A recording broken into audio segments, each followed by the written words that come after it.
What's up, y'all? What's good? What's good? Did you enjoy the episode? I really hope so. You see Hank? I know you did. I was doing my thing. He's acting out here in these streets. He's a dentist and an actor. I'm trying, yeah. And a rapper. I'm trying out here. Multifaceted, multi-talented. And if y'all need y'all teeth clean, do not hesitate. Teeth clean, dental exam, come see Dr. Hank so your mouth don't stink. I ain't playing. And call me Hank. They say I stink. Ask about him. What everybody saying. He's actually very good, though. He's very good at his job.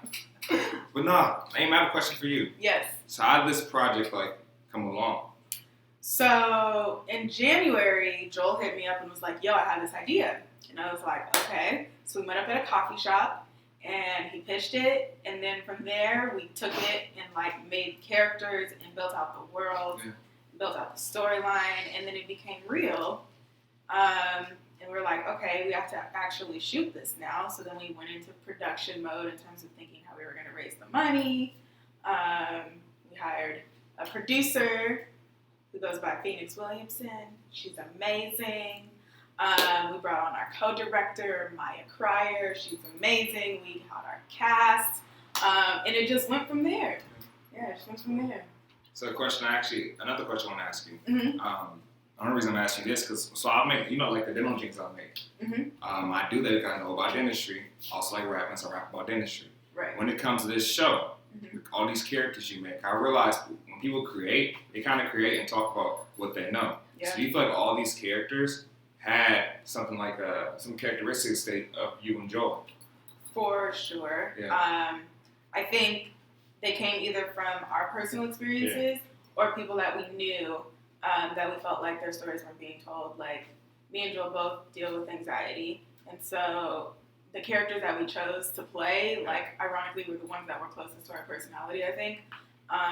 And then, we had a character that was like a scammer, because, know a few. But that's how they live, that's how they survive. And, choosing those types of things are definitely connected to, your upbringing or what you're dealing with and your mental health and your survival mode, basically. So, all the characters came from people we knew, people we grew up with, or our own personal experiences.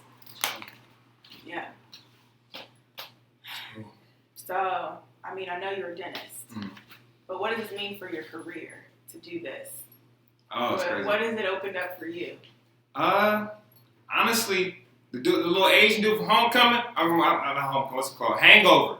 Tell him I'm coming for him. Tell him Hank is on his neck. No, but honestly, it's just another platform. It's kind of cool, because I've always been a creator. Obviously, I'm always gonna put dentistry first, but it's just an avenue that I didn't realize I was interested in until you and Phoenix asked me to be a part of it. So if any other acting gigs do come out, I would definitely try to jump on them. I really like doing it. It's cool. No, you were perfect. You were perfect. You're great. You're professional. So you should keep going for sure. Appreciate you. Yeah. What about you? For me, I identify mostly as a writer, which is something you do in isolation, and a few people will read your scripts, but it's not something you can really put on display. And so for me, it was finally writing something that people could see, because a lot of people haven't seen my writing. Yeah. So this is the first time on a wider scale that people are going to now see what I do. Yeah. So that's what it means to me. I also, stepped out and did some roles in terms of directing and acting that I kind of tucked away and bringing back out. So it's also opening up different sides of filmmaking for me. Yeah, definitely a next step. A next step for sure. That's cool. What was it like for you working with us on set? Okay, so honestly, like I told you guys, I was nervous at first because I know everybody here was either actors or comedians. I just have done something with film, so I knew you guys already had a leg up on me. So for me, I was just trying to just fit in with you guys, and honestly, I like how how I did, because I feel like I kind of made Instance Man my own character. I kind of just act like myself and doing what I would do if I was honestly so Instance. I was doing my own inspiration was me. I didn't break character not once. Ask anybody that know me, honestly. So it was cool. That's what I got from it. dope. So I got fun. It was dope. It was definitely fun being on set with you. I appreciate you. Yes. I appreciate you. What's something surprising you learned about mental health during the show? Okay. So, honestly, for me, I know a lot of people probably will say the same thing, but I really didn't really didn't know how many people actually suffer from mental diseases, mental illnesses, and or undiagnosed in our community. Like I feel like a lot of people are really going through that. A lot of people, friends, family. So that's why it's like honestly, it's like these shirts like really check up on your people, like for real. Because at the end of the day, like in our community, it's kind of like people see it as weird sometimes when you reach out to a therapist. So a lot of people don't do that, or they don't have the resources, the money to do that.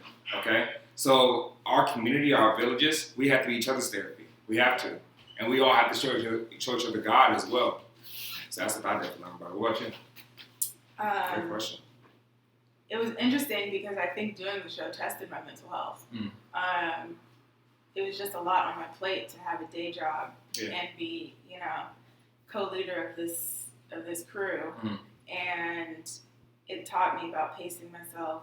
It taught me a new level of dealing with my anxiety.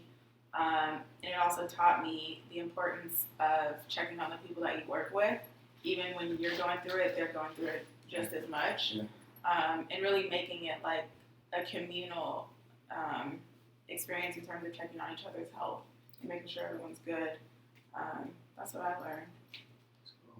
That's actually, I really didn't think about it. You do have a day job as well. Yes. So were you getting a lot of sleep when you're writing stuff? Writing, yes. Okay. It depended on the week, but there were nights where you were up until 3 a.m. and then woke up at 7 a.m. to get to work. There were other nights where, like, a lot of the tasks were delegating and you could trust the crew to do the job. And it got split up and you could go to bed and just wake up and make sure everybody did it, you know? So it really depended on the week and what was coming up. I'm thankful for our crew for doing their jobs so that we didn't have to stay up until midnight every night. It's a lot of late nights. We dedicated our entire weekends, so we didn't really get a break for about a month. But it was worth it. I see we got questions from Juice. Shout out to Juice. If you don't know Juice, he basically helped edit the show and he hopped in on sound. Very integral part of this whole situation. And he asked, who is your favorite character to write for or most difficult character to write? Tough questions. Right. Thanks. My favorite character to write. I really loved writing Amira. Why? Because she's just so funny. It's like in writing you get into like, it's kind of like a split personality disorder where you're all these characters at the same time. But with Amira, I felt like I could be my goofiest self when I was writing her. So that was really fun. I wouldn't say any of the characters were difficult to write. I think there were scenes that were hard to write because you had to tap into a certain emotional level. I don't want to spoil anything, but there's a few scenes that really get deep and they were difficult to write and direct because you had to put yourself there in order to be emotionally open to it. I bet you were very vulnerable doing that. Yeah. You were. Especially with directing, you also have to like check on your actors and make sure they're good because they put themselves even more in that space. But it was great. We have another question. How has making this show affected your relationship with friends and family? Are you more willing to open up about challenges mentally?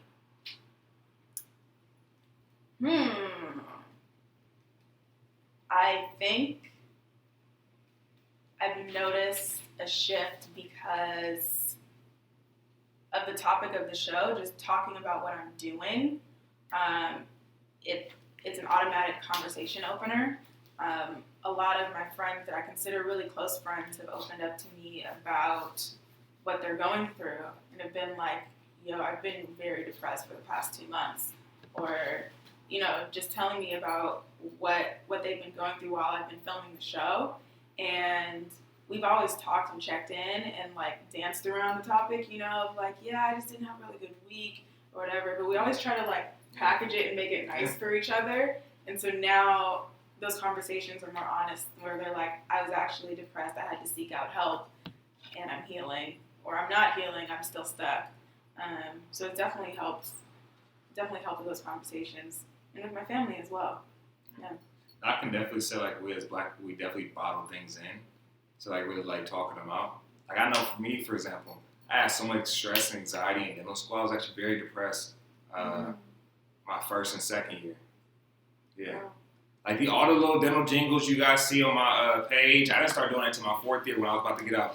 Those first 2-3 years, I was in the trenches. I was going through it. UCLA was putting me through it. But yeah, it was a great learning experience because I definitely like got to know God more, got to know myself more.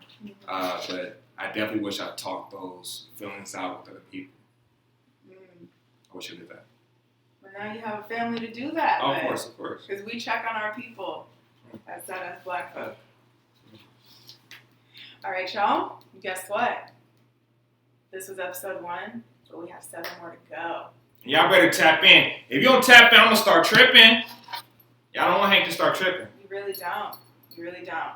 So every week, same place, same time, 6 o'clock, tune in to the live. 6:05, the episode drops, and then come right back here to talk with us about the episode and the process. And again, if you want the episode straight to your phone, text 833-935-1853. Again, the number is 833-935-1853, and you text SABF watch. Again, SABF watch. Oh, I'm tripping. hey, see y'all next week.